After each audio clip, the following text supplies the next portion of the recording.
और बुलेटिन की शुरुआत करेंगे मोहाली में कल शाम हुए धमाके के साथ, क्योंकि धमाका कल शाम लगभग 7:45 के करीब हुआ। धमाका मामूली था, कोई हताहत भी नहीं हुआ, लेकिन इसके पीछे एक बड़ी साजिश दिखाई दे रही है। बताया जाता है कि धमाका रॉकेट प्रोपेल्ड ग्रेनेड के साथ किया गया। इसका इस्तेमाल अफगानिस्तान में तालिबानी आतंकियों में आम था। भारत में संभवतः पहली बार इसका इस्तेमाल किया गया है। मोहाली में धमाके की साजिश किसने रची, इस पर विस्तार से आपको बताएंगे, लेकिन आपको दिखा देते हैं सबसे पहले ये रिपोर्ट।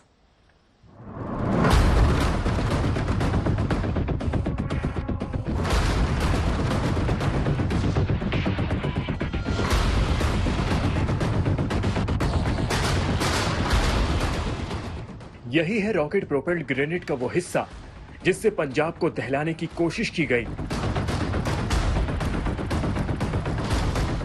पंजाब के मोहाली में खुफिया विभाग के मुख्यालय की टूटी हुई खिड़कियां उस हमले की गवाही दे रही हैं, जिसने कल रात सनसनी फैला दी।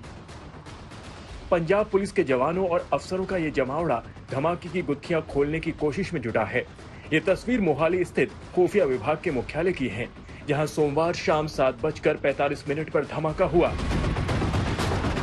धमाका तीसरी मंजिल पे हुआ। ब्लास्ट बहुत तेज नहीं था, लेकिन धमाके में इमारत की खिड़कियों के शीशे टूट गए। अफरा तफरी मच गई। गनीमत ये रही कि धमाके में कोई हताहत नहीं हुआ।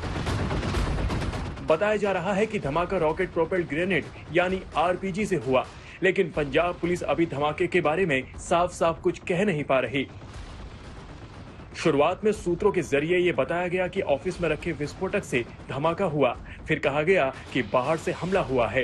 एक यार माइनर ब्लास्ट है और नुकसान अभी कोई नहीं हुआ। वो धमाका था माइनर। ब्लास्ट बाहर से था, ब्लास्ट बाहर से। नहीं तो क्या आरपीजी की तरफ गन टाइप से फायर किया गया और किसने फायर किया? वो सारी तफ्तीश चल रही है। इससे नहीं, किसने फायर किया? इग्नोर नहीं किया जा सकता है। लेकिन आज तक के सूत्रों को जो जानकारी मिली है वो बड़ी साजिश की तरफ इशारा कर रही है। सूत्रों के मुताबिक दो संदिग्ध एक कार से आए थे और करीब 80 मीटर की दूरी से फायर कर भाग निकले। खुफिया अधिकारी सीसीटीवी फुटेज और आसपास सक्रिय मोबाइल फोन टावर के जरिए संदिग्धों की तफ्तीश में जुटी हुई है। सवाल उठता है कि रॉकेट प्रोपेल्ड ग्रेनेड यहां पहुंचा कैसे? आज तक के सूत्रों को मिली जानकारी के मुताबिक हो सकता है कि ड्रोन के जरिए रॉकेट लॉन्चर लाए गए हों। हाल ही में कुछ महीने में संदिग्ध ड्रोन की गतिविधि बढ़ी है। मोहाली में पंजाब पुलिस के इंटेलिजेंस ब्यूरो की बिल्डिंग पर हुए धमाके के बाद पंजाब पुलिस कहीं ना कहीं अलर्ट पर आ गई है। एनआईए की एजेंसी भी यहां पर आ सकती है। इसके अलावा मल्टीपल एजेंसीज अब इस पूरे मामले की जांच में जुट गई हैं। सबसे पहले वो इमारत मैं आपको दिखा रहा हूं और ये जो खिड़की से कागज लटका हुआ दिखाई दे रहा तीसरी मंजिल पर, दरअसल ये वो कमरा है जहां पर धमाका हुआ था। हालांकि शुरुआती दौर में पंजाब पुलिस ने यह साफ कर दिया था कि ये आतंकी हमला नहीं है, लेकिन बाद में ये बयान आया कि आतंकी हमले से इनकार नहीं किया जा सकता है। इस पूरे इलाके को कॉर्डन ऑफ कर दिया गया है और शुरुआती दौर में ये कहा गया था आरपीजी यानी कि रॉकेट प्रोपेल्ड ग्रेनेड इस बिल्डिंग के इमारत लॉन्च किया गया, जिसे पोर्टेबल लॉन्चर कहते हैं, रॉकेट लॉन्चर कहते हैं। और ये तस्वीरें आप देखिए, पूरे इलाके में अब छानबीन बढ़ा दी गई है। ये देखिए मेरे ठीक सामने पुलिस की गाड़ी दिखाई दे रही है। पुलिसकर्मी ये दुकान है जो कि पुराने फर्नीचर की दुकान है, वहां पर गए हैं, तफ्तीश कर रहे हैं। इसके अलावा पूरे इलाके का मोबाइल डाटा उठाया जा रहा है और सीसीटीवी कैमरे खंगाले जा रहे हैं। धमाके के बाद आनन फानन में सुरक्षा बल ने पूरे इलाके को सील कर दिया। मौके पर पहुंचकर प्रशासनिक अधिकारियों और फॉरेंसिक एक्सपर्ट की टीम ने धमाके वाली जगह का मुआयना किया। पंजाब पुलिस एक और कड़ी जोड़ रही है कि एक दिन पहले की तरनतारन में 1.5 किलो आरडीएक्स और दूसरी तरफ विस्फोटक सामग्री बरामद हुई थी। पुलिस ने इस मामले में 2 आरोपियों को गिरफ्तार भी किया है। पुलिस पता कर रही है कि कहीं खुफिया विभाग के मुख्यालय में धमाके का तरनतारन आरडीएक्स से कोई कनेक्शन तो नहीं। इससे पहले 24 अप्रैल को चंडीगढ़ के बुरैल जेल के पास से एक्सप्लोसिव डिवाइस जब्त किया गया था। इन गतिविधियों को देखते हुए साफ है कि भले ही धमाका छोटा था, लेकिन साजिश बड़ी हो सकती है, क्योंकि धमाका खुफिया विभाग के मुख्यालय पर हुआ है, जिस पर सुरक्षा संबंधी खुफिया जानकारी लेने की जिम्मेदारी होती है। कमलजीत संधू के साथ ललित शर्मा, सत्येंद्र चौहान, चंडीगढ़, आज तक। तो पुलिस ये कह रही है कि धमाका मामूली था, कोई हताहत नहीं हुआ, ये राहत की बात है। लेकिन जिस तरीके से ये धमाका हुआ है खुफिया विभाग के दफ्तर, उनके मुख्यालय में, वो कोई सामान्य बात दरअसल नहीं है। एक छोटा धमाका लेकिन एक बड़ी साजिश की ओर ये इशारा करता हुआ दिखाई दे रहा है। आइए आपको दिखा देते हैं कि क्यों इसमें साजिश नजर आ रही है। क्योंकि खुफिया विभाग के मुख्यालय के बाहर ये धमाका किया गया है, ये कोई सामान्य बात नहीं है। आरपीजी का इस्तेमाल किया गया है और ये बड़ी साजिश की तरफ आरपीजी का इस्तेमाल इशारा करता है। नंबर 3, आतंकी अमूमन पुलिस, सेना, सुरक्षा ठिकानों को निशाना बनाते हैं और ऐसा ही कुछ इस वारदात में भी देखने को मिल रहा है। नंबर 4, पंजाब में हाल ही में बड़ी खालिस्तानी गतिविधियां बढ़ गई हैं और इसी वजह से माना जा रहा है कि खालिस्तानी कनेक्शन भी इस धमाके में हो सकता है। नंबर 5, कल तरनतारन और 24 अप्रैल को चंडीगढ़ से विस्फोटक बरामद किए गए थे, इसके भी तार इस वारदात से जुड़ते हुए हो सकते हैं। अब ये रिपोर्ट में खुलासा हो पाएगा क्योंकि भगवंत मान जो कि वहां के सीएम, उन्होंने रिपोर्ट मांगी है। आरपीजी यानी कि रॉकेट प्रोपेल्ड ग्रेनेड ये फेंका गया है इस मुख्यालय पर।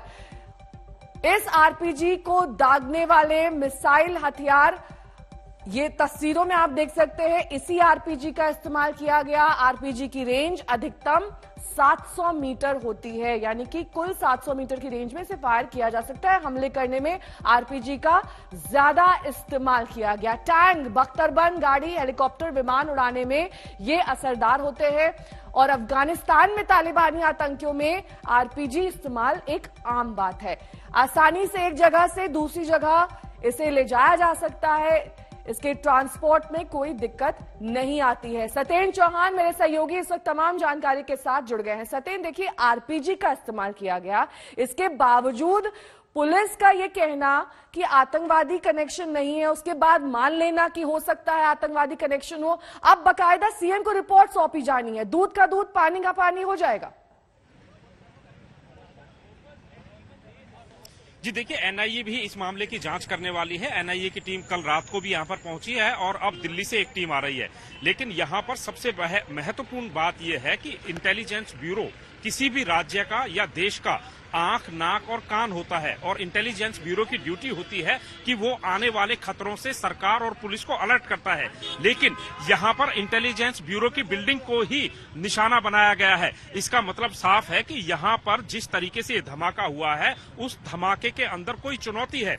और इस बिल्डिंग जो मैं आपको दिखा रहा हूं, इस बिल्डिंग से तकरीबन 500 मीटर की दूरी पर जिला मुख्यालय है, एसपी ऑफिस है, डिप्टी कमिश्नर ऑफिस है, डिस्ट्रिक्ट कोर्ट है और उन जगहों पर धमाका ना करके इस जगह को क्यों चुना गया है, तो ये कहीं ना कहीं आने वाले समय के लिए पंजाब पुलिस के लिए एक अलर्ट यानी कि वार्निंग सिचुएशन है। फिलहाल अब तस्वीरें आप देखिए, पूरे इलाके को कहीं ना कहीं छावनी में तब्दील कर दिया गया है और ये जो इंटेलिजेंस ब्यूरो है, इसमें एक शिफ्ट में तकरीबन 200 के करीब लोग काम करते हैं। और जो तीसरी मंजिल पर यह धमाका किया गया है, तो जिस तरफ ये धमाका किया गया है, इस तरफ कर्मचारी बैठते हैं। इसके अपोजिट, अगर मैं ये तस्वीर आपको दिखा रहा हूं, इसके अपोजिट साइड की बात करें तो वहां पर इंटेलिजेंस के डीजीपी समेत तमाम वरिष्ठ अधिकारी बैठते हैं। और ये कहा जा रहा है कि पुलिस ने अब कुछ लोगों को आइडेंटिफाई किया है जिनके ऊपर शक है। और ये देखिए, ये जो है कमांडो की टीम सामने आती हुई नजर आ रही है, यानी कि अब इस पूरे इलाके की चप्पे चप्पे की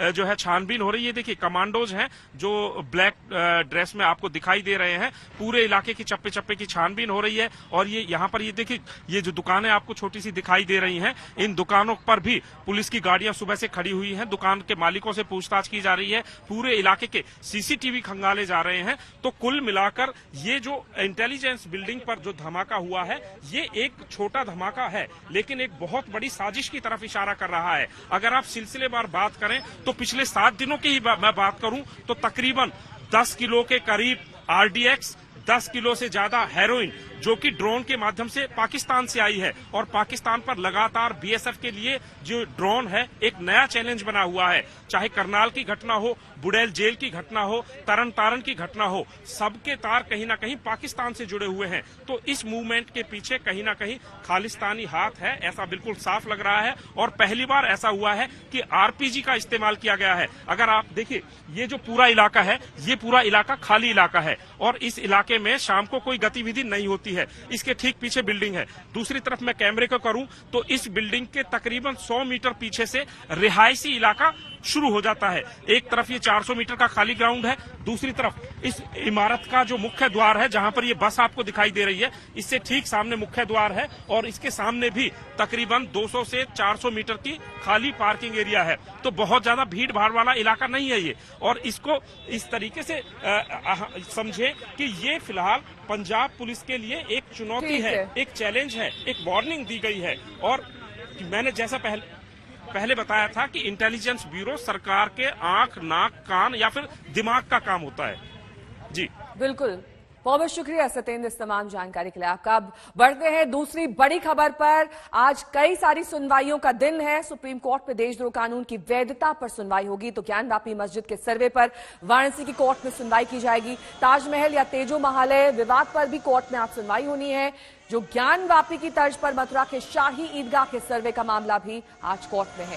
उधर बीजेपी नेता तेजिंदर बग्गा की गिरफ्तारी वारंट रद्द करने की अर्जी पर भी आज पंजाब और हरियाणा हाईकोर्ट में सुनवाई होनी है। इन सारी खबरों पर दिन भर हमारी नजर बनी रहेगी, लेकिन ये प्रमुख वो खबरें जिन पर आज कोर्ट में सुनवाई होनी है।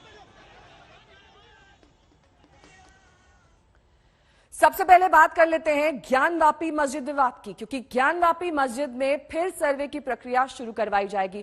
आज अदालत इस सर्वे के लिए नई तारीख देने वाली है। अभी तक सिर्फ एक दिन का सर्वे हो पाया और अगले दिन वो प्रक्रिया नहीं हो पाई थी। ऐसे में अब कोर्ट एक नई तारीख का ऐलान करने वाली है। दोपहर 2 बजे मामले पर सुनवाई होगी।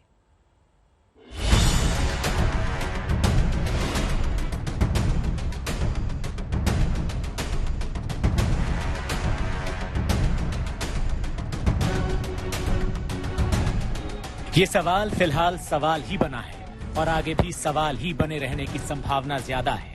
कैसे? तो ऐसे। वाराणसी कोर्ट में ज्ञानवापी विवाद पर सुनवाई के दौरान कोर्ट ने कहा कि अगली बार सर्वे कब होगा उस तारीख को कोर्ट 10 मई को बताएगा। तो ज्ञानवापी परिसर का सर्वे होना ये तय है, यानी कि कोर्ट कमिश्नर जरूर सर्वे करेंगे। लेकिन कोर्ट कमिश्नर का क्या होगा कि क्या वो बदले जाएंगे या फिर वही रहेंगे? मुस्लिम पक्ष चाहता है कि कोर्ट ज्ञानवापी मस्जिद के सर्वे पर रोक लगा दे, लेकिन ऐसा नहीं हुआ। कोर्ट ने साफ कर दिया कि सर्वे का काम जारी रहेगा। सुनवाई में कोर्ट कमिश्नर, जो खुद वकील भी हैं, उन्होंने अपना पक्ष रखा और अदालत के सामने 6 मई की घटना बताई। और 5 लोगों ने अगर मुकदमा दाखिल किया है तो वह केवल उनका व्यक्तिगत मुकदमा नहीं है, यह व्यक्तिगत संपत्ति नहीं है, इसमें पूरे जनहित का सवाल है। तो यह ऑर्डर 1 रूल 10 में हमको सुन के किया जाए ताकि हम भी इसमें साक्ष्य दें और इसमें कोई भी चाहे तो यह मुकदमा वापस लेके हट न पावे और इस मुकदमे का गुण दोष के आधार पर सम्यक निर्णय हो और वास्तविक निर्णय हो। इसके लिए हमने पक्षकार बनने के लिए चंद्रशेखर एडवोकेट सेठ एडवोकेट की तरफ से प्रार्थना पत्र मूव किया है। जब 6 मई को कोर्ट के आदेश के बाद सर्वे टीम मस्जिद के अंदर जा रही थी तो मुस्लिम पक्ष ने विरोध करते हुए टीम को अंदर जाने से रोक दिया था, जिसके बाद सर्वे रुक गया था। मुस्लिम पक्ष ने एडवोकेट कमिश्नर के मुद्दे और मस्जिद में सर्वे को लेकर 1 हफ्ते का समय मांगा है। 56 का के लिए वो सुन लिया उन्होंने और कल के लिए डेट जो आपत्ति वगैरह आई है उसके लिए कल की डेट पढ़नी है। आप लोगों ने जवाब लगाया? जवाब अभी कुछ नहीं लगा, अभी जवाब का सवाल नहीं, कल लगेगा। वहीं ज्ञानवापी केस की वादी राखी सिंह अपना नाम वापस नहीं लेंगे। कल उनके केस से हटने की खबर आई थी। वहीं मुस्लिम पक्ष की ओर से कोर्ट कमिश्नर पर उठाए गए सवालों को भी हिंदू पक्ष ने खारिज कर दिया। राखी सिंह मुकदमा वापस नहीं ले रही है। ना राखी सिंह ने कहीं स्पष्ट किया था, ना जितेंद्र सिंह बिसेन साहब ने स्पष्ट किया था। विश्व हिंदू सनातन संघ का ये निर्देश आया था कि कोई मुकदमा वापस होगा। सुनवाई में हिंदू पक्ष ने ज्ञानवापी मस्जिद के अंदर बने तहखाने का ताला तोड़वाने की मांग भी की है। अब हम आपको ज्ञानवापी का दशकों पुराना नक्शा दिखाते हैं। ये वही नक्शा है जो कोर्ट में पेश किया गया है। इसमें दिखाया गया है कि ज्ञानवापी मस्जिद में भगवान विश्वेश्वर का मंदिर है, ज्ञानकूप है, नंदेश्वर और श्रृंगार गौरी मंदिर है। यही नहीं, यहाँ वो तहखाना भी है जिस पर बरसों से श्रृंगार गौरी पूजा करने वाले पुरोहित व्यास परिवार का मालिकाना हक है। हिंदू पक्ष का दावा है कि नीचे 100 फीट का शिवलिंग भी मौजूद है। वहीं केंद्रीय मंत्री संजीव बालियान ने पूरे मामले पर हो रही सियासत पर कहा कि सर्वे होना चाहिए, जिसके बाद दशकों से छिपाया जा रहा सच सामने आ जाएगा। देखिए, सर्वे होना चाहिए और जो सच है वो बाहर निकल कर आना चाहिए। कोर्ट की कोशिश है कि सर्वे से समाधान की ओर बढ़ा जा सके, लेकिन मुस्लिम पक्ष के विरोध के बाद ये सर्वे इतना आसान नहीं लग रहा। मुस्लिम पक्ष ने भी 1 हफ्ते का वक्त मांगा है। ऐसे में लगता यह है कि इस दोबारा से सर्वे को होने में अभी हफ्ते भर से ज्यादा का वक्त लग सकता है। कुमार अभिषेक के साथ रोशन जायसवाल, वाराणसी, आज तक। समर श्रीवास्तव मेरे सहयोगी इस तमाम जानकारी के साथ इस वक्त इसी मामले पर जुड़ गए हैं। समर, देखिए अब सबकी नजरें सुनवाई पर टिकी हुई हैं क्योंकि आगे सर्वे होना है और लगातार इल्जाम पक्षपात के भी लग रहे हैं। ऐसे में कितने बजे ये सुनवाई शुरू होगी? नेहा, देखिए आज वाराणसी के लिए बड़ा दिन है क्योंकि एक बड़ा डिसीजन होने वाला है और इस वक्त हम जहां मौजूद हैं हमारे ठीक पीछे अगर आप देखेंगी तो ये जिला एवं सत्र न्यायालय वाराणसी है और यही वो दरवाजा है, यही वो जो गेट है जो शायद आगे चीजें को तय करेगा कि आखिर ज्ञानवापी जो मामला है वो अब किस ओर जाना है। अभी क्योंकि सुबह का समय है तो इस वक्त यहाँ आपको सन्नाटा नजर आ रहा होगा, पर जैसे जैसे 1 बजेगा यहाँ पर भीड़ बढ़ने लगेगी, कल की तरह गहमा गहमी होगी। 2 बजे हियरिंग टाइम रखा गया है और आज बड़ा दिन इसलिए है क्योंकि आज एडवोकेट कमिश्नर को लेकर चीजें साफ होंगी। कल एडवोकेट कमिश्नर से जब जवाब मांगा गया तो उन्होंने मौखिक तौर पर ये कहा था कि मैंने निष्पक्षता से पूरी जांच की है, पूरा सर्वे 1.5 दिन का किया है और अगर उसके बाद भी किसी को आपत्ति है तो ये डिसीजन कोर्ट का है। तो वहीं हिंदू पक्ष की तरफ से लगातार ये कहा गया कल कि उनको मस्जिद के अंदर नहीं दाखिल होने दिया गया है, तो वहीं उन्होंने अपील कोर्ट से की है कि वो तहखाने के अंदर जाए, ताला तोड़वाया जाए जिससे सर्वे पूरी तरीके से हो पाए। तो वहीं हिंदू पक्ष ने एडवोकेट कमिश्नर का भी सपोर्ट करते हुए कहा है कि उन्होंने निष्पक्षता से जांच की है, पर यहाँ पर जरूरी मुस्लिम पक्ष भी उतना ही हो जाता है जिसका यह कहना है कि जो एडवोकेट कमिश्नर हैं वो कहीं ना कहीं वादी के दबाव में यानी कि हिंदू पक्ष के दबाव में है और वो निष्पक्ष नहीं है। इस तरह की बातें मुस्लिम पक्ष द्वारा कही गई हैं। मुस्लिम पक्ष ने इस चीज का जवाब देने के लिए भी 1 हफ्ते का समय मांगा है।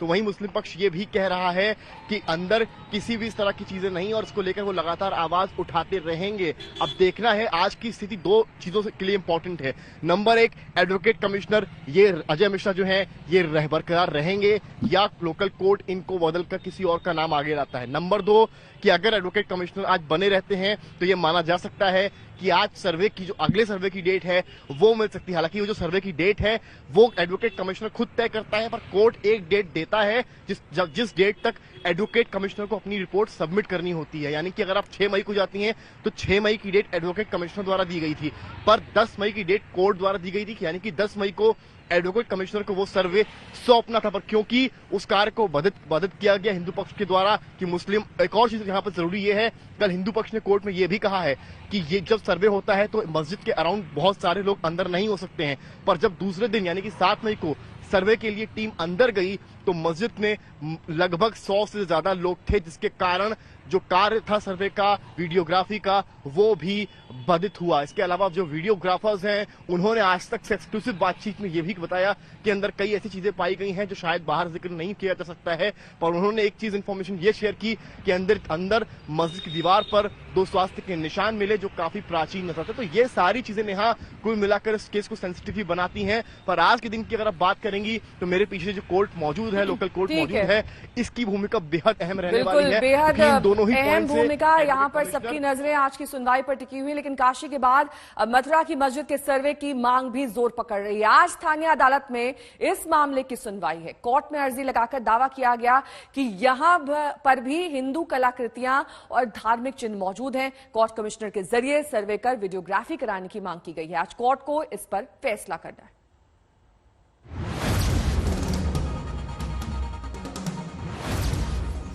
काशी की ज्ञानवापी मंदिर के सर्वे का मामला अभी सुलझा भी नहीं है कि अब मथुरा में कृष्ण जन्मभूमि के पास स्थित ईदगाह मस्जिद के भी ऐसे ही सर्वे की मांग उठ गई है। मथुरा के स्थानीय अदालत में आज इस मामले की सुनवाई है।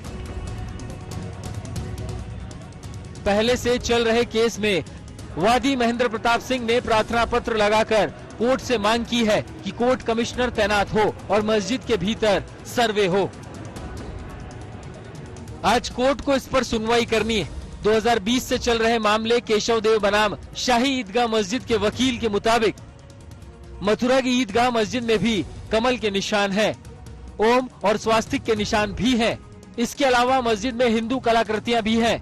सर्वे के जरिए इनकी वीडियोग्राफी होनी चाहिए। जो मस्जिद परिसर है उसका वीडियोग्राफी कराई जाए, फोटोग्राफी कराई जाए और वहाँ एडवोकेट कमिश्नर जाए और एडवोकेट कमिश्नर मौके पर जाकर के पूरे तथ्यों का अवलोकन करे। वहाँ जो जो हिंदू चिन्ह हैं, कमल है, गदा है, शंख है, ओम है, स्वास्तिक के चिन्ह है, उन सब का उसमें रिकॉर्ड आना चाहिए। और हम चाहते हैं कि न्यायालय के सामने ये सभी तथ्य प्रस्तुत होने चाहिए और जैसा कि काशी के मामले हुआ उसी तर्ज पर यहाँ भी आदेश होना चाहिए, ऐसा हम न्यायालय से निवेदन किया। श्री कृष्ण जन्म स्थान व ईदगाह मस्जिद को लेकर अब तक 10 वाद दायर किए जा चुके हैं, लेकिन अब लगता है कि ये मामला भी लगातार सुनवाई के जरिए अंजाम तक पहुंचेगा। मथुरा से मदन गोपाल शर्मा, आज तक। इस वक्त ताजमहल अलग वजहों से सुर्खियों में है। बीजेपी के एक नेता ताजमहल के इतिहास को लेकर अदालत पहुंच गए हैं। ताजमहल का सच जानने के लिए वहां के 22 बंद कमरों को भी खोलने की मांग की गई।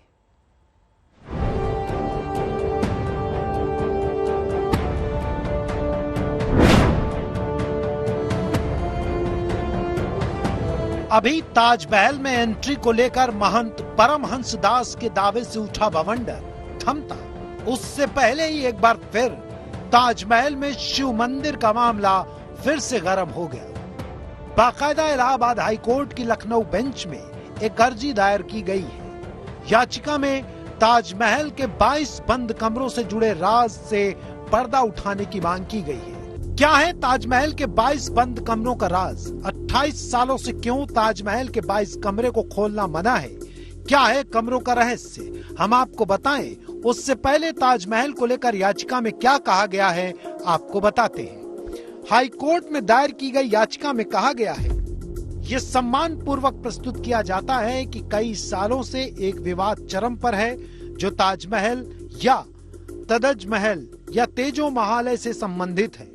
कुछ हिंदू गुट और प्रतिष्ठित संत इस स्मारक को पुराने शिव मंदिर के रूप में दावा कर रहे हैं, जो कई इतिहासकारों और तथ्यों द्वारा समर्थित है। हालांकि कई इतिहासकार इसे मुगल सम्राट शाहजहां द्वारा निर्मित ताजमहल के रूप में मानते हैं। कुछ लोगों का यह भी मानना है कि तेजो महालय या ताजमहल ज्योतिर्लिंग यानी उत्कृष्ट शिव मंदिरों में से एक प्रतीत होता है। कोर्ट में बीजेपी नेता डॉक्टर रजनीश सिंह की तरफ से ताजमहल को तेजो महालय बताया गया है। अर्जी में दावा किया गया है, कई किताबों में यह है कि 1212 ईस्वी में राजा परमर्दी देव ने तेजो महालय मंदिर महल वर्तमान में ताजमहल का निर्माण किया था। मंदिर बाद में जयपुर के तत्कालीन महाराजा राजा मान सिंह को विरासत में मिला था। उनके बाद संपत्ति राजा जयसिंह द्वारा आयोजित और प्रबंधित किया गया था, लेकिन शाहजहां ने कब्जा कर लिया और बाद में इसे शाहजहां ने अपनी पत्नी के स्मारक का रूप दे दिया। सबसे पहले आपको ताजमहल के 22 कमरों से जुड़ी डिटेल बताते हैं।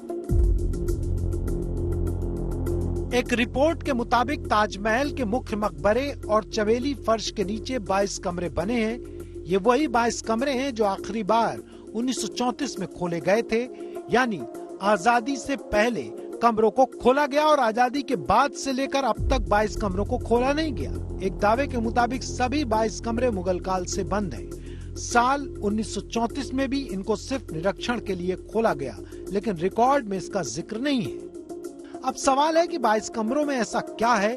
कुछ हिंदू संगठन और इतिहासकार कमरों में हिंदू धर्म से जुड़े प्रमाण होने का दावा करते हैं, तो कुछ इसे सिर्फ अफवाह करार देते हैं। हालांकि ताजमहल के मंदिर होने के दावे के पीछे है ओक थ्योरी। दरअसल ताजमहल या तेजो महालय का विवाद इतिहासकार पुरुषोत्तम नागेश ओक के किताब ट्रू स्टोरी ऑफ ताज के बाद शुरू हुआ था।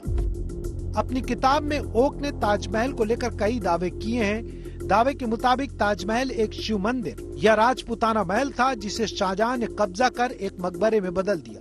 ओक लिखते हैं कि ताजमहल से हिंदू अलंकरण और चिन्ह हटा दिए गए। जिन कमरों में उन वस्तुओं और मूल मंदिर के शिवलिंग को छुपाया गया है, उन्हें सील कर दिया गया। पीएन ओक ताजमहल के हिंदू मंदिर होने के पक्ष में कई तर्क दिए हैं। तर्क ये है कि किसी भी मुस्लिम इमारत के नाम के साथ कभी महल शब्द इस्तेमाल नहीं हुआ। वहीं संगमरमर की जाली में 108 कलश चित्रित हैं, उसके ऊपर 108 कलश आरूढ़ हैं। हिंदू मंदिर परंपरा में भी 108 संख्या को पवित्र माना जाता है। ऐसे ही कई तर्क ओक ने अपनी किताब में लिखे हैं। वर्ष 2015 में सिविल कोर्ट में ताजमहल को तेजोमहल मंदिर घोषित करने की याचिका दायर की गई थी। जिला जज ने याचिका खारिज कर दिया था। वहीं दूसरी तरफ 2017 में केंद्र सरकार और भारतीय पुरातत्व सर्वेक्षण ने प्रतिवाद पत्र दाखिल करते हुए ताजमहल में कोई मंदिर या शिवलिंग होने, उसे तेजोमहल मानने से इंकार कर दिया था। आज तक ब्यूरो।